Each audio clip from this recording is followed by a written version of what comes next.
It's the 8 for 52 podcast.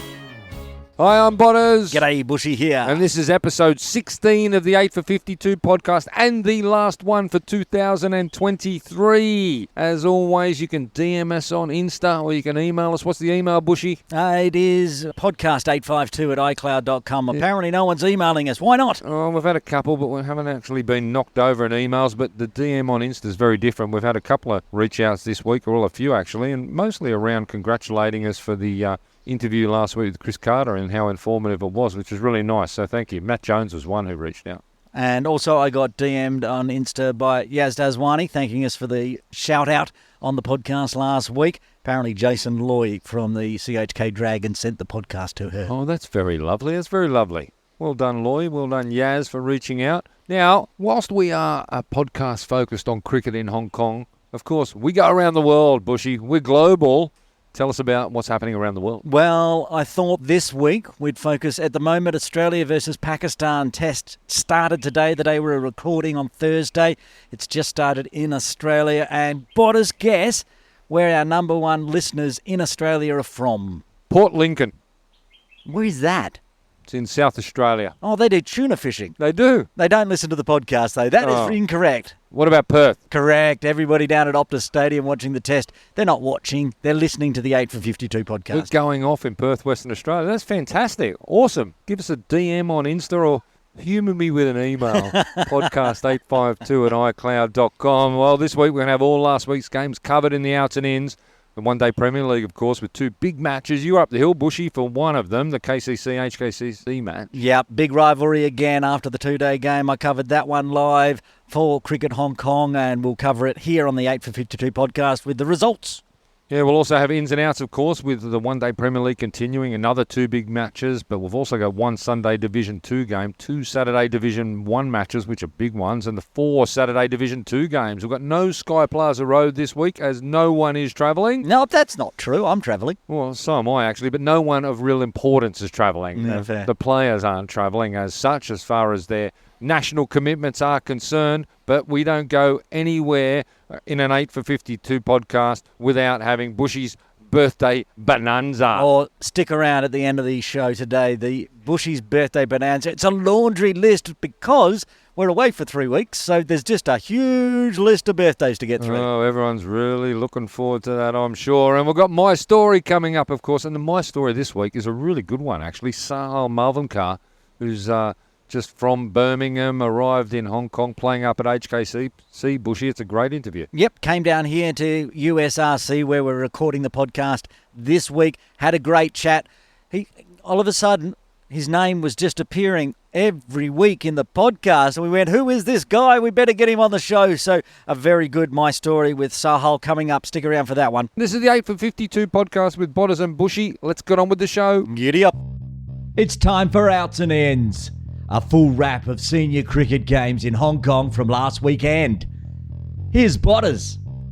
Here we are again, wrap up of last week. Premier League one day is back underway. PACC Premier against LSW up at Mission Road. Early start as always up there. PACC went in the red hot favourites. They batted first. And LSW got away to a great start. They got Yassim out for a duck and then Zishan for just 9. And PACC were 4 for 54.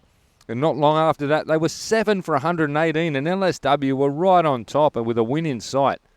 But Ihsan Nawaz, he dug in, and he was joined by Khan Adil, and a partnership of 92 by the two of them turned the innings around. Adil eventually, he was out for 41, and Nawaz for a great 73, and they were the main contributors to PACC reaching 220 all out in the 48th over. Now, Buschy, you told me exclusively last week on the podcast that Ihsan Khan was playing. So I don't know where you got that mail from, but whoever it is, sack them and don't listen to them again. It was dodgy, but imagine if he did play. Yeah, but he didn't. I mean, we're not living in an imaginary world, okay? We're living in the real world. What happened when LSW went out there? Well, yeah, Hassan missing, so they got through to that total. Then Rajab Hussain got LSW underway well with a 45 off just 34.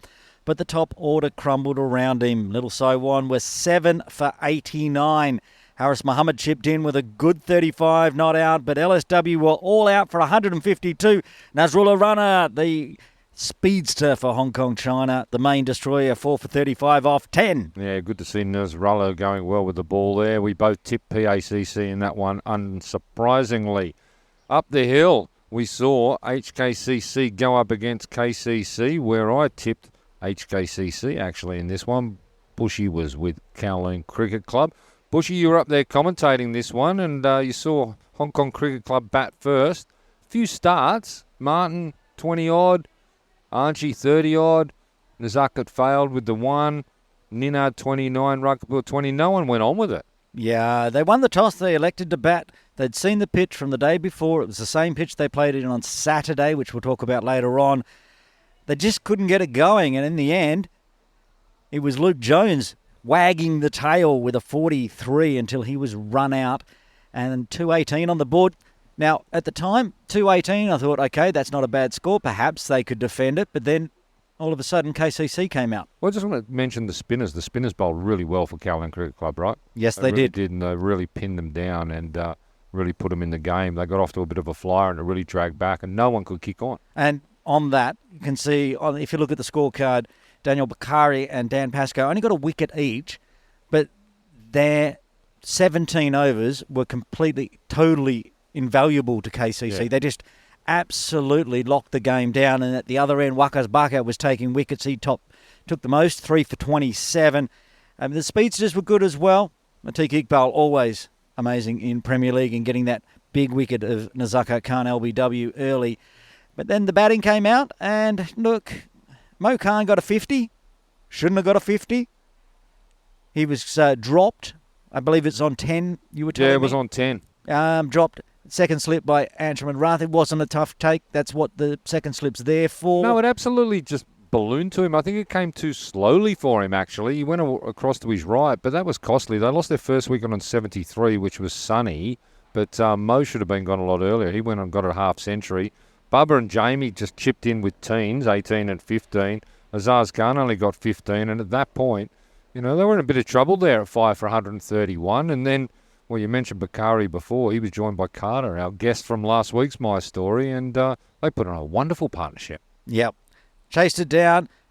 Well, I mean, they did it easy because there was no pressure on. They took their time, got through to the mid-40s. I think it was about the 44th over in the end, and got the win. That's back-to-back for KCC Premier after the two-day game win. Yeah, it's good to see Bakari getting runs, and Carter, mentioned last week on My Story, he still has hopes of being considered for Hong Kong selection.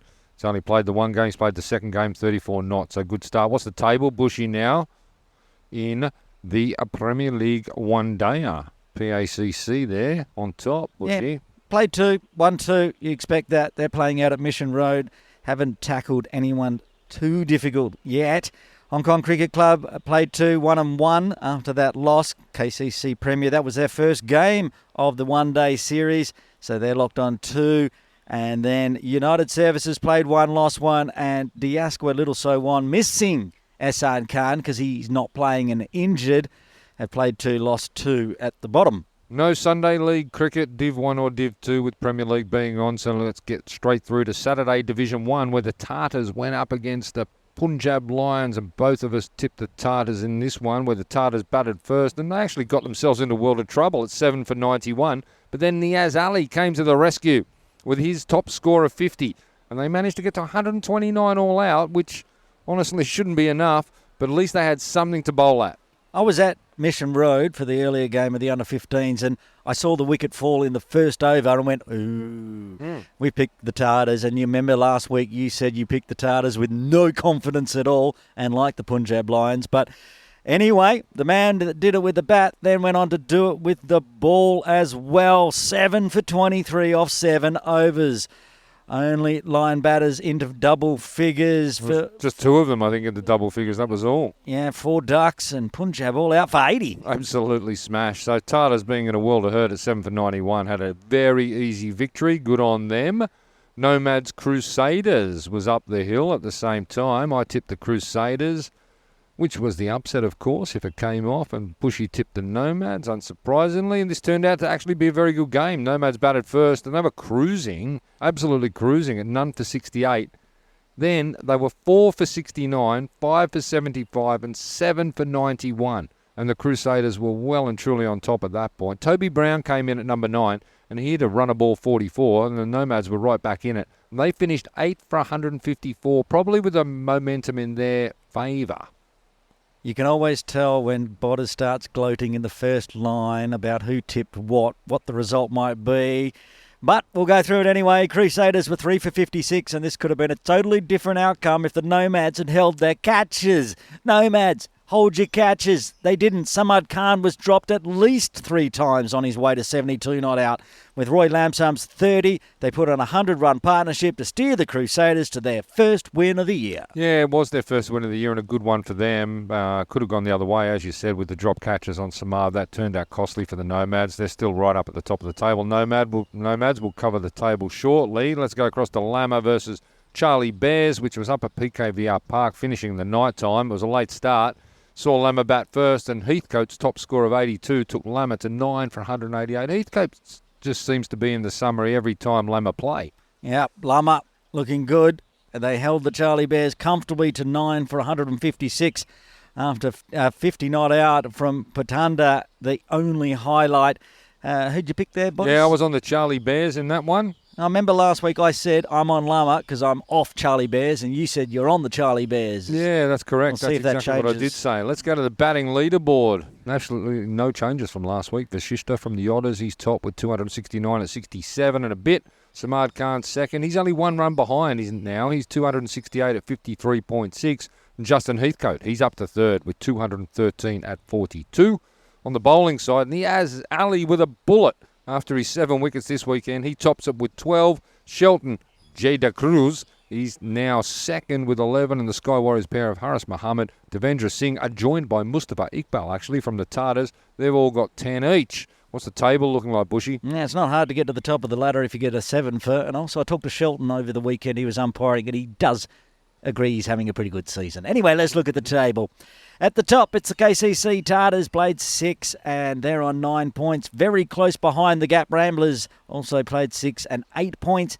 And then a ton of teams on 7 points. USRC Lions, HKCC Nomads, Lama Cricket Club, Little Saiwan Sky Warriors, and the Yotters on 4 points. 2 teams, Charlie Bears and the KCC Crusaders after that upset on 3 points. 2 teams, the Punjab Lions and the PACC Rising Stars. And at the bottom in the relegation zone, it is CCC Jingsung. Yeah, what you don't see from that table is just really how well the Lions are placed. I know I said it last week. They've only played the 4 games. They're on 7 points, 2 points behind the Tartars. They're really well placed. And Buschy, we've gone with technology this week. We're really analysing Saturday Division 1, and going forward into the rest of the season, we've now got a table that shows the wins, the losses, and the strength of who other teams are playing. And the Lions, we might actually even post this on Instagram so all the fans of Division 1 can have a look at it. What you really see there is the Lions have got the softer draw compared to some of the others at the top, and the disastrous draw that Craigengower, Jingsung have got. They've got to play the top 4 teams still for the rest of the year. And we should clarify, because there's 2 Lions in this competition. We're talking USRC Lions. Of course we're talking USRC not Lions. the Punjab Lions. No, not the Punjab. Yeah, and it's a brilliant little table. It's so colourful. It's got green, reds, some browns. We might actually put up an Insta for the fans, because Punjab Lions, you can see they're actually right down the bottom, but they're not that badly placed because they've already played the top 4 teams. They've played Tartars, Ramblers, Lions, Nomads. They've lost against them, but the rest of their season is against the lower ranked teams. So with relegation on the line, Jingsung, I'll call it now, Jingsung are gone. They're gone. They're playing Division 2 next season for mine. Yeah, no doubt at all. I agree. And if the Nomads, I mean, they've played the top 4 already, the top 5 if you count themselves. So they've just got middle to bottom table. They're looking really good, really well set. Tartars still have 3 of the top 4 to play, so they're going to have to grind there to get up the top. And like you said, with CCC Jingsung, they've got everybody in the top 4 to play. Yeah, you're right. There's a lot to play out there. We might post that so everyone can have a look what we're talking about. Saturday Division 2, HKU versus the Saracens out at Gin Drinkers Bay. Both of us were on HKU here. And the Saracens batted first, and they were in trouble at 3 for 26. Then Daswani, the run scorer from the previous match, was dismissed, and it was 4 for 47, and they were in all sorts of trouble. Well, then the cavalry arrived. Arthur Choi, 43. Malhar Vora, 38 off just 21. And Hasnan Kiani, 112 of just 61 with 10 fours and 7 sixes. And these three in combination led the Saracens to 5 for 244 after 35, a massive total. Yep, you didn't think the Saracens could possibly lose this one. But anyway, well, we both picked HKU, but at that point, 5 for 244 after 35 with Hasnan's 112. Anyway, in steps HKU's Ashwin Dakani and batting at number 3, top scores with a 75 not out. And then, second on the list for top scorers, Extras. Sorry? Extras, second top score of 70. Extras got 70. 70. 7-0. Yes. Oh, dear. And then Hamlani, next highest batter with 37, and HKU run the total down in the second last over, finishing on 7 for 245. Another very tough day for the Saracens bowlers, with none of them really being able to find their radar. And look, if there was a point on offer each week for a noble loss, the Saracens would be right up at the top of the table. Yeah, correct. Exactly. Well, they'll continue to improve. They will. They'll continue to improve as the season goes on. Let's go to the batting leaderboard. It's actually all unchanged. Chris Ryan, Kaitak stays top, 308, averaging over 100, 102. Hasnan Kiani, actually there was change. He's into second now with 264 at just over 52. Yaksan Rajan from HKU, he is third with 254 at 50.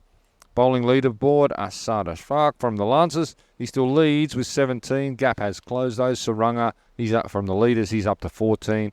And Partha Rasathi, he's on 13. What's the table here, Buschy? Right on top, it's the HKU. They played 7 and sitting pretty. The Lancers in second. They both got 5 wins, but HKU in charge with a better net run rate. Then we've got the Witherers and the Leaders, followed by the Thunder, Tigers, Kaitak, Suryas, Centaurs, Laguna Gully. Then down the bottom, the luckless KCC Saracens, and at the bottom, CCC Hungsea. Yeah, you've got Leaders and Thunder there on 8 points each, with the USRC Tigers and Kaitak on 7. I think that's where it stops as far as promotion is concerned now. I think Suryas, Centaurs, Laguna, Saracens and Hungsea can forget about promotion. They're on Suryas are 4 points, everyone else is 3 or 2. I think that's starting to sort itself out, with HKU obviously very well placed, but being chased down by the Lancers. That's it for this week's Outs and Ins. We'll be back in 2024. It's time for Ins and Outs, with all the weekend senior games covered. Here's Butters. Episode 16 of Ins and Outs, the last one for 2023. There are a couple of games actually after this weekend, just before Christmas, and of course the big 2-day game as well, Buschy on Christmas Day, Boxing Day, LSW, PACC.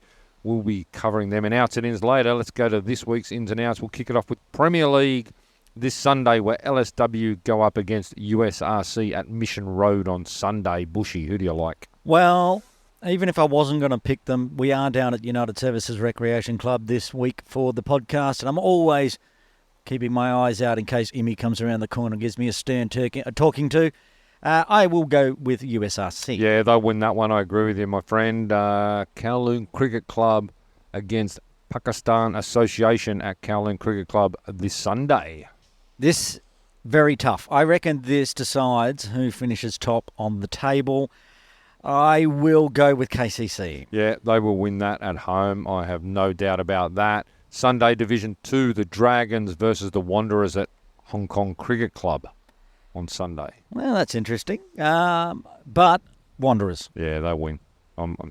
Jason, I have no doubt. We gave him a shout out in the beginning, in the intro, but he needs some help around him to get that first win. Big win for the Dragons, and against the Wanderers, too tough. Yeah, I think it is a little bit bridge too far for them.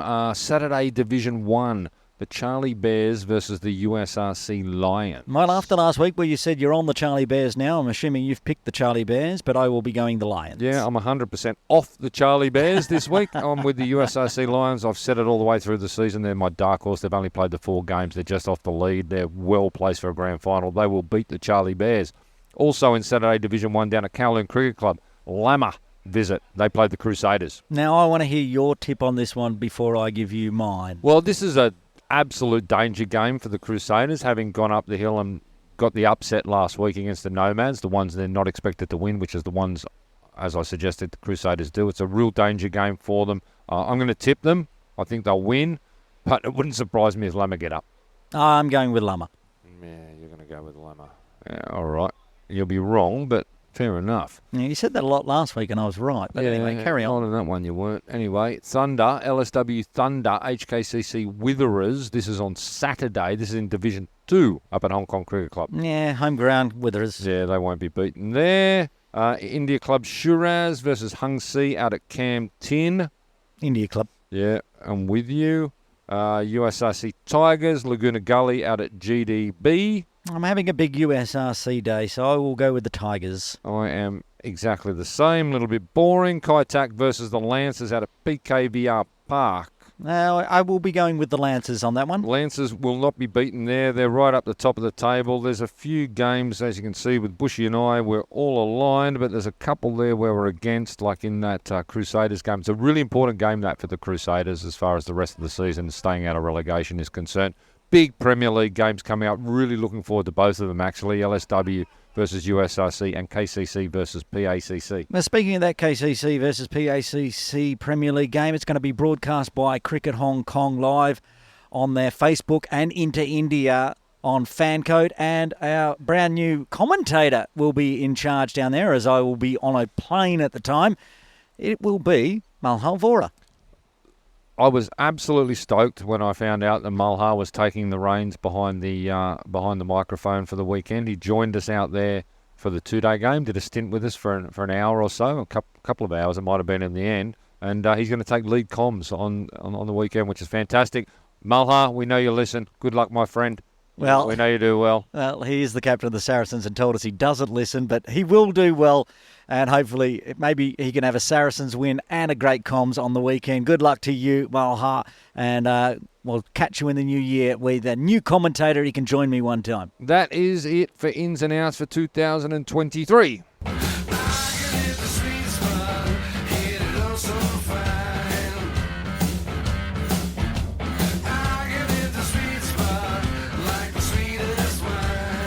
It's time for My Story, where the elites of cricket in Hong Kong tell us their story. All right, my story this week, and we have a very special guest with us, Mr. Sahal Malvernkar from the Hong Kong Cricket Club. Sahal, welcome. Thank you very much.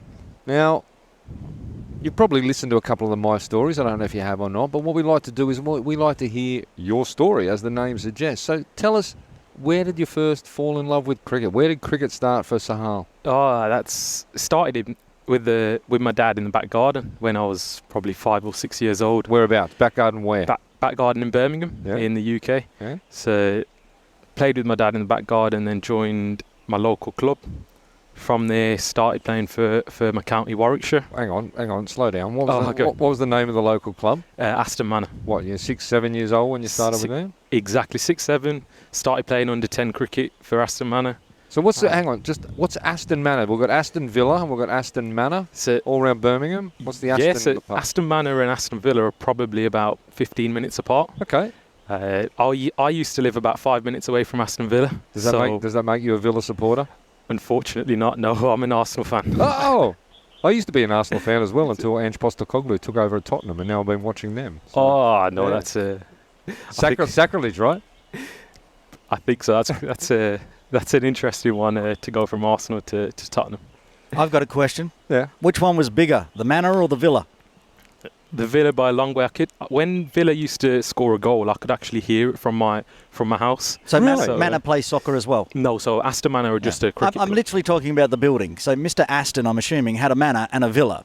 Once upon a time, that would have been the case. Yeah. I'm just wondering which one was bigger. I don't know whether a Manor or a Villa is bigger. But anyway, we digress. So cricket for Aston Manor as a young guy, single digits, under 10s, yeah. And what were you like as a young bloke playing? Were you handy? Well, I grew up playing with my dad in the back garden, so I could bat a little bit, bowl a little bit. But then once I joined the local club, that's where my love for cricket potentially started, and that's where it kind of just just blew up from there, really. So what about the young age, like representative levels in county cricket? When did you first break into that sort of scene? Yeah, so county cricket, I went for trials at the age of 9 for the under-10s. Right. And then played for Warwickshire under-10s through to the under-17s.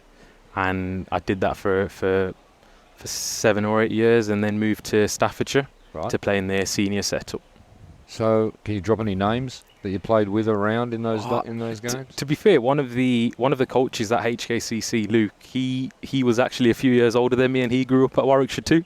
So when obviously we've been talking about it in the office, and we've just been talking about a few of the coaches, a few of the memories that we've had at Edgbaston. So it's been a good way to settle into Hong Kong too. So it's been a good one. Edgbaston is one of the greatest places in the world to watch cricket. 100%. And growing up through Warwickshire, we were allowed to, go out with the players and go on train on the ground sometimes. So it was always a good experience to play there. Fantastic. So Warwickshire under-17s, I mean, that's a very high level of cricket globally, right, if you're in that setup. And then you made the move across to Staffordshire to play seniors? Yeah, exactly. So when I finished under-17s at Warwickshire, I had the kind of option to go to the under-19s or go and play senior cricket at Staffordshire.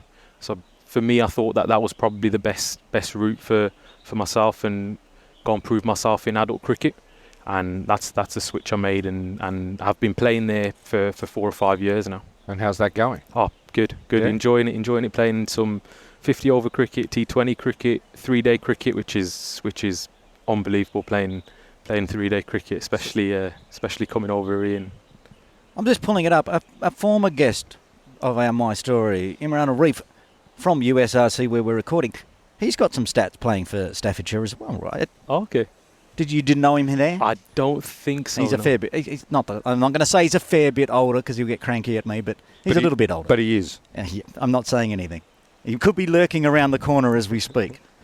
So, 3-day cricket at Staffordshire. We obviously don't get a lot of 2-day cricket here. We get 1 game a year, actually. Yeah. How do you find what benefits do you get from the 3-day game versus just playing the 50 over cricket all the time? I think for the main thing for me, obviously, it's a physical test, but at the same time, playing 3-day cricket, we didn't just play 3-day cricket in the adults, in the seniors at Staffordshire, but we also played it in the under-17s at Warwickshire. So it's because we started so young, it's more of a mental thing. You play one day, you're back the next day, your body's feeling tired, but most 100% I can say that you're mentally feeling way worse. So just getting used to that for the first few games is quite difficult, but then after that you just kind of settle down, and then you learn to perform at your best, and then kind of take breaks throughout the day where you can have a little rest and things like that. Really. So when you come back into 50 over cricket, that obviously helps your concentration, your technique. Is that what you're saying? I think so. Yeah, I think it is a modern game. 50 over cricket is totally different to red ball cricket. Yeah. But it does definitely help. I think playing 3-day cricket does definitely help the 50 over game. But they're two separate things, and you've got to be a little bit more intense in the 50 over stuff, I think. Yeah. So, all right, Staffordshire, been there 3 or 4 seasons, whatever it is. Yeah. Exactly. How do you find your way to Hong Kong? Believe it or not, one of my friends was actually teaching English in Hong Kong, and he pretty much said, you've got to visit this part of the world.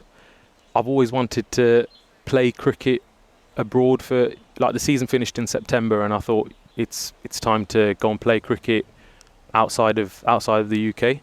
So I reached out to a few clubs, not just in Hong Kong, but other countries surrounding Hong Kong, Singapore, Malaysia, sort of in and around this part of the world. So you were proactively wanted to do it for life experience, cricket experience. Yeah, 100%, and ended up HKCC needed a coach at the time. I've been coaching since I was probably 18 years old on a part-time basis alongside my uni studies. So that's how I kind of got over here, and I've been here for 7 or 8 weeks now, settling in quite well. Oh, that's fantastic that it came off with HKCC. It could have easily have just been a Singapore or a Malaysian club. Yeah, 100%. I reached out to quite a few different clubs, and the one that just kind of went through with it was HKCC. So it was kind of just meant to be, I think. So Luke Jones had nothing to do with you going to be a coach there. It just happened, circumstance. It was just by chance that when I came over, it was Luke. When we were speaking, Luke played for Warwickshire at the time, and then we kind of just spoke from there. But no, I reached out to the club myself, and that's how the opportunity came about. All right, so you step off the plane into Hong Kong, into a job at HKCC, coaching. Tell us your experience so far. Not just of the cricket, but of Hong Kong. The two sides. Well, I'll start off with the cricket, but I think I've been lucky enough to see cricket in Hong Kong from the very bottom grassroots level all the way to the very top. Starting off with the gappers at HKCC, going into local schools, going through the under 11s, under 13s, under 15s, women's and girls, and then also training myself with the adults, the Premier team with all the national team players. So what I found from Hong Kong is there's a massive amount of talent from all the way from grassroots all the way to the very top, and I think I'm quite lucky to have seen that, because going into different schools and things like that, people who've never even heard of cricket picked up a bat or picked up a ball, and they're just kind of hitting the ball, bowling with a straight arm. So there's a lot of talent in Hong Kong, and I think if things are going the right way, there'll be a massive improvement in Hong Kong cricket, definitely. So you said you wanted to move out and go see the world. How long is the plan to be, say, based in Asia? I'm definitely here for the next 6 months until April or May, and then after that it's kind of God's plan and see what happens from there. What's your personal? I mean, are you looking to play representative cricket at a higher level, or what's the plan? For me as a cricketer, as a player, it's to be. I came with the intention of being the best possible player that I can be, and also be the best possible coach that I can be. So I'm definitely here for 6 months, and here to improve as a player and as a coach. After that, it's whatever happens, and I haven't kind of looked that far yet. But as a city, Hong Kong, I'm loving it, enjoying it massively. So I'm more than open to whatever's to come. Well, you've made quite an impact to start with. Well, I was about to say, you want to improve yourself as a cricketer, you're going to have to do a hell of a lot to improve off your start, because you've just hit the ground running unbelievably. I mean, playing for the Optimists and for the Nomads and Sunday and Saturday League, and a couple of centuries on the board already. Believe it or not, it probably wasn't the best start for myself, because we, as part of the Opties, my first game was against DLSW. We bowled first, and captain told me to warm up. I was bowling first change. I'm a batter, but also bowl a little bit of seam too. I've come on to bowl 3 balls in. I've done my side strain. So, really? So after 3 balls, I've told the captain, listen, I know it's my first game, but I can't bowl. So it wasn't the best of starts for myself. But then we've ended up being 23 for 4 in the chasing 120 something. So after I got my chance to bat and showed the captain that, that was the 57 not out. Yes, that was the first game. Yeah, game 1. You're averaging 169 for the Optimist. I mean, the bowling, sure, you had to stop after 3 balls, but that kind of makes up for it. Yeah, that's it. So I always like my batting, but obviously the first sort of experience I had in Hong Kong was a little bit different, but now I'm massively enjoying it. I'm just looking at the Optimist stats for your batting. So your average 169, you've made 150, 100, 18 fours and 9 sixes. Well, just to add to that, and I might get this a little bit wrong, but I think from my recollection of the history of the Optimists this year, they basically hadn't won a game. They might have won 1 game before Sahal debuted for them, and then it's just been win from there, and they put themselves back up to second. Because remember earlier in the year we were saying they started off very slowly. So obviously, sorry, Mike. I think one thing that's helped me settle in and to perform at a good level, just coming into a club straight away, is the atmosphere that you're around. So the club and the lads in the Opties as a team have made it so easy for me to settle down, and I think that's kind of helped me perform at a high level and what my capability is. But I think if the lads weren't great or it wasn't as welcoming, then anything could have happened. So I'm so happy and grateful that them lads welcomed me in. They gave me the right, platform to perform at my best, and obviously that's where good results always do come as a team. I think that's a really great point, in that culture of a team 100%. is so important. Exactly. Allow the opportunity for individuals to succeed. Cricket's 100%. quite a unique game where it's a team sport played by individual performances, and that culture drives everything. And if you haven't got the culture right, you just can't succeed. Doesn't matter how good you are. Really. Exactly. And that's one of the most grateful things since I've come here. That's brilliant. You're basically 2 months in, if you can say that. Yep. That's a great start, right? Yeah, great start. And we just focused on the Optimist, but you're also playing for the Nomads, also scoring centuries. Yeah, that's right. He's got hundreds everywhere, right? A lot of the lads in the Opties also play for the Nomads, which is obviously a good thing for myself. I commentated on the game when you played the Infidels down at Cowling Cricket Club, and you were in a bit of trouble actually until Shiv, Mathur and yourself took over. Yeah. You ended up top scoring 112 that day. You were effectively chanceless, is my recollection. You just batted superbly. Yeah, I think the partnership that myself and Shiv had, we knew that it was going to be tricky to start with the pitch too, but once we got to 2030, we knew that we were in, and that's where we knew that we had to go big and put a big partnership on the board. Obviously, we both got hundreds that day, which was a bonus, but we were kind of focusing on a really tricky wicket. It was tricky just because the amount of turn that the spinners were getting. There was a little bit of pop off a good length and hitting us in the glove and stuff. But once we were in, we knew that for a new batter to come in, it would have been very difficult. So we knew that once we were to 30, 40, we knew that we had to go big and bat most of the innings. And that's exactly what you did. Yeah, exactly. And then I was very pleased. We were down at Premier League commentating the HKCC Premier League, and we were so stoked to see that you were named to make your Premier League debut. Looked at the team sheet, and there it is, Sahal Malvernkar. Have you heard the story? Premier League debut, yeah. And really happy to see that. And we announced it, and then Rag Kapoor came out to bat. And it didn't look like you, and it wasn't. It was Rag. It was interesting, and you were up the hill scoring another century. Yeah, I heard what happened at KCC, but in terms of getting into that Premier League squad, I was eager to play in that 2-day game just because the runs that I scored and the red ball cricket that I played in the UK. But one thing for me is the amount of national team players in that HKCC team and the amount of previous national team players, the amount of players that are going to be playing for the national team in the next few years.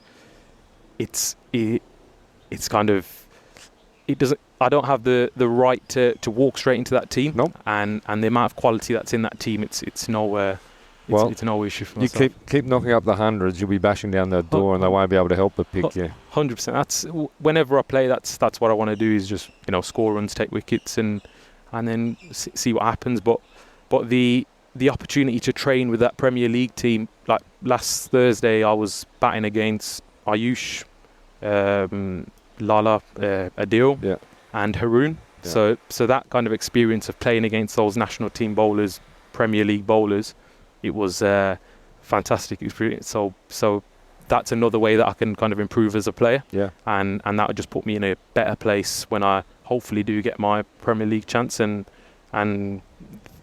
playing in the nets with them guys is just is fantastic for myself. Now you're out here by yourself. Any partners or family? I'm heading to. What are your plans for Christmas? Are you in Hong Kong? You going away? Or? Well, yeah, I'm definitely in Hong Kong. Yeah. I've travelled on my own, so I'm here staying at the club. Yeah. So not planning to go back to the UK because I've only just come 2 months ago. So well, it's like 24 degrees and you're in a hoodie, so you've already adapted to Hong Kong. I'm not sure you can go back now. You'll just freeze to death. Last week it was snowing in Birmingham, so I'm not sure I want to go back for Christmas. Was your dad a big cricket fan? Like you said, you used to play in the backyard. Was he like competitive cricket or just cricket nut like me? He was cricket mad. He used to be a left arm seamer himself back in his prime, and he used to play in the London Premier League. He played in Birmingham too. He's probably obviously one of the reasons that I'm here and I've played cricket all my life. So when I said that, I want to go abroad and try to play cricket in another country and work as a coach too, he was all for it and said you should definitely do it and go ahead with that. He's obviously always supported me, taking me to all the games from the under 10s all the way to now I'm 22 years old. So he's been a massive part of my cricket journey, I think. And Christmas is coming up. You said you're not going back. And you also told us before we started recording, you haven't told him that you're going on the podcast yet. So Saha's dad in Birmingham is going to get a bit of a Chrissy shock when he turns on to the 8 for 52 podcast and here's his son on there. Is Mr. Malvernkar on Instagram? He is not. No, I think he's too old for Facebook. that. Any Facebook? I've got to reach out to him. And we've got to boost it in Birmingham for sure. No, he's not. He's not on Facebook either. He's probably. I think it's just WhatsApp for him. He's still got a home phone number, I suppose. He does. Yeah. There you go. He doesn't want to hear from Botters, okay? No. Leave the man alone. No. All right. Well, still a big season coming in front. I mean, probably halfway through-ish around that Nomads and Optimists. Yes. And, Nomads in line for potential title. I think being part of both of them teams, I want to obviously help them get to that final, or I think it is the top two that play the final in both leagues. And yes, it is, with also the promotion on the line for your Optimists as exactly, well. So that's obviously one of my aims to as a player. That's one of my aims to get the Opties obviously promoted or into that top two at least, and then see what happens in that and try and get promoted. Obviously, the Nomads were in the Saturday Division 1, so if we can get into that final and win that Division 1, that'd be a great start to my experience in Hong Kong. Is your contract up at HKC just the one season, or is it 2 seasons with an option? Is it? So my contract is for 6 months until April or May, and then after that, obviously, whatever's meant to be. I'm quite open to new opportunities or whatever, but that's kind of God's plan, I think. Now, you talked earlier about how you bowled 3 deliveries for the Optimists and pulled your side. Yeah. How's that going along? Are you going to be able to bowl in the new year? I hope so. It's getting better. I'm batting pain-free. So you batted through those centuries with the side strain pain? I wouldn't say all of them. The first innings that I played against the LSW, the first knock, I was in quite a lot of pain playing with that. But after that, batting-wise, it's kind of pain-free, but bowling-wise, there is still a little bit of pain. So hopefully in the new year, I'll be okay. But as long as I can bat, I'll be all right, and the bowling can hopefully come along too. Sahal, it's been an absolute pleasure having you on the podcast. Really, you've hit the ground running, as we said, in Hong Kong. You've got your coaching going well. Yeah. You're upskilling yourself in coaching and sharing your knowledge, and then as well as the batting. And we got you on the podcast because just so quickly into the season, we read through the game results each week as we do on the 8 for 52 podcast, and all of a sudden, boom, this name we've never seen before pops up. We tried to make sure we pronounced it correctly. Yeah. How are we doing with that? Oh, it's perfect. It's perfect. That's good, because the first time I saw it, I panicked because I hadn't pre-read the script, and it's popped up there. I think it was one of the first centuries you got, and then it kept popping up, and I said to Botters, we got to find this guy. Who is this guy? Absolutely. So just in closing, just a little piece of life advice. I'd never be silly enough to give you cricket advice, but I've seen many people come to Hong Kong for 6 months and stay for 10 years, so just watch out. Let's see what happens. Sahal, absolute pleasure to have you on, mate. Thanks for having me on. Very good luck for the invite. All the best for the rest of the season. Yeah. Thank you very much. Thank you.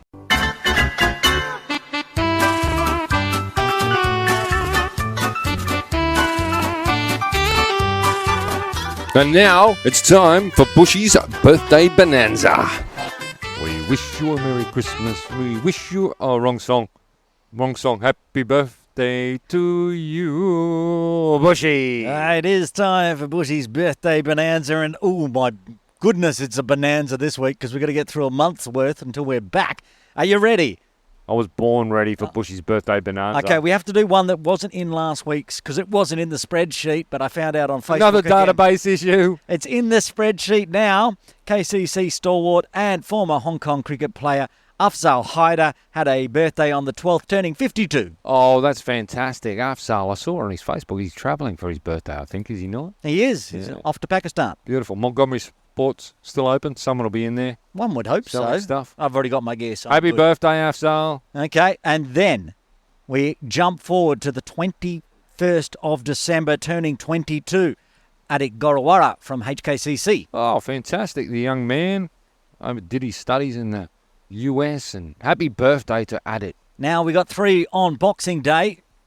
Firstly, from KCC, took 7 for this last weekend. Niaz Ali, turning 31. Oh, fantastic. Happy birthday, Niaz from Botters. And also, speaking of KCC, there's some twins having a birthday on Boxing Day. Twins. Could you imagine who they might be? Fantastic. No, I can't. You share it with me, Buschy. Okay, Sharoy and Shiraz Vasha having a birthday, turning 59 on Boxing Day. Boxing Day boys sharing their birthday with Niaz, Ali, Sharoy and Shiraz. Happy birthday from Botters. And then on the 27th, the man that's injured was supposed to be playing last weekend for Little Saiwan, but wasn't. Ehsan Khan. Ehsan Khan, happy birthday. He's turning 39. Then, on the 28th, Elliot Scrivener. There's a hell of a lot of birthdays around Christmas time. Yeah. Well, you count back 9 months and figure out what happened. I'm not exactly. sure. I don't know what's going on. We haven't even got into the new year Cricket yet. mums and dads 9 months before Christmas Day. Elliot Scrivener will be turning 41 on the 28th. Also on the 28th is Farouk Saeed from KCC, Mr. Blue Shoes. Blue Shoes. Yep. They're gone. I haven't seen Blue Shoes for a while, actually, and I don't know where he's gone. Elliot Scrivener, happy birthday from Botters. Farouk turning 54. Also on the 28th, from down here at USRC, it's my man Gaz. Ah, Gaz. Ghazanfa Muhammad. Beautiful He's leg turning spinner. 29. Also on the 28th, so many birthdays on the 28th. Madassa Khan from PACC will be turning 19. Oh, fantastic. Still a young man. Bowls so quick. Fantastic. Now, also having a birthday, New Year's Eve.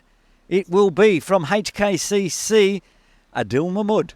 Adil Mahmood. So every year his birthday's on New Year's Eve, so his party clashes with the New Year's Eve party. He gets fireworks every year for his birthday. Well, that's very special for Adil. Happy birthday from Botters. Then we'll move into the new year. To 2024. Yes, on January 5. A man that was on the podcast earlier, Bubba Hyatt, will be turning 32. Big Bad Bubba is turning 32 on January 5. Shares a birthday with Botters' sister. Oh, isn't that nice to There you know? go. So Happy I can always birthday as well. remember Bubba's birthday now. Yeah, Bubba's birthday is Butter's sister. Sister. Okay, easy.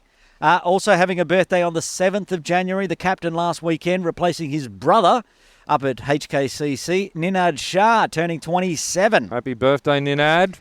And then on the 11th, Sohaib Ahmed from USRC, he'll be turning 28.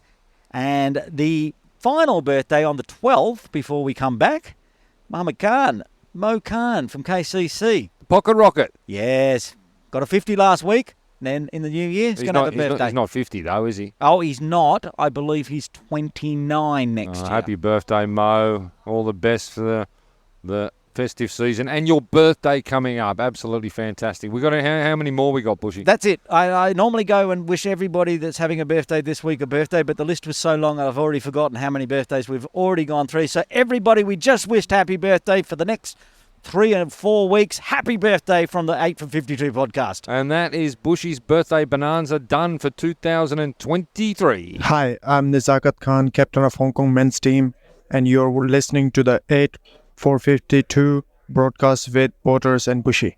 Oh, my saddest time of the week. But now it's my saddest time of the year.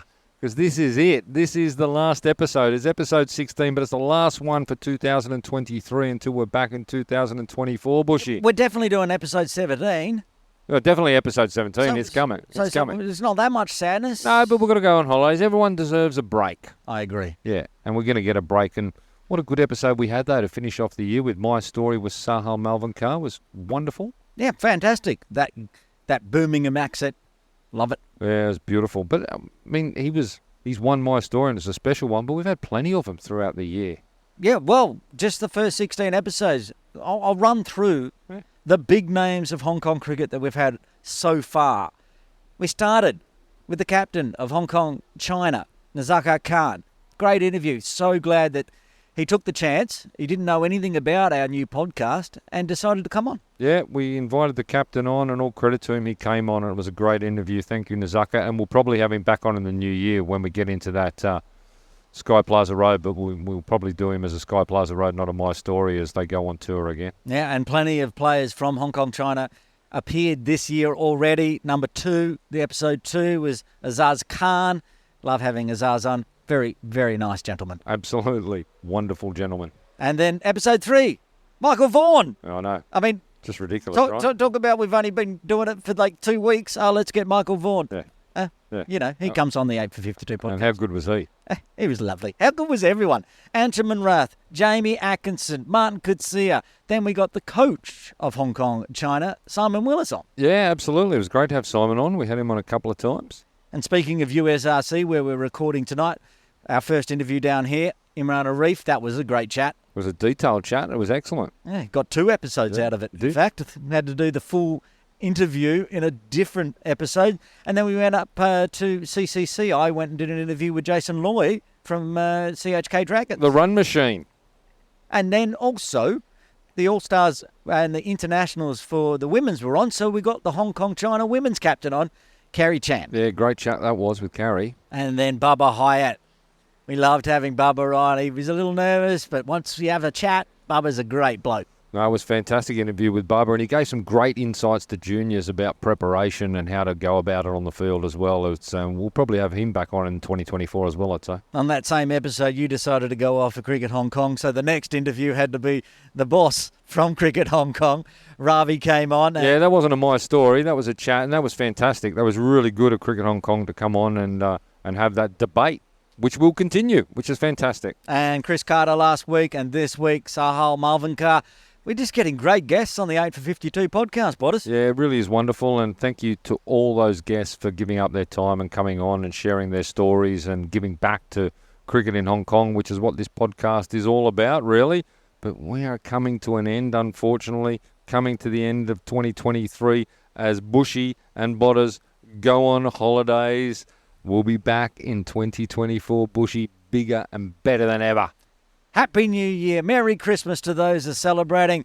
Buschy out for 2023. And so is Bottas. Bye-bye. Hello, good morning.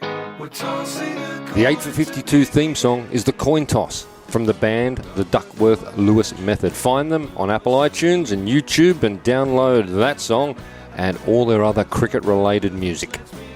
The 8 for 52 podcast is edited, produced and published by Matt Botfield and Aaron Bush for Trip Ahead Limited. Copyright 2023. I think I'll go.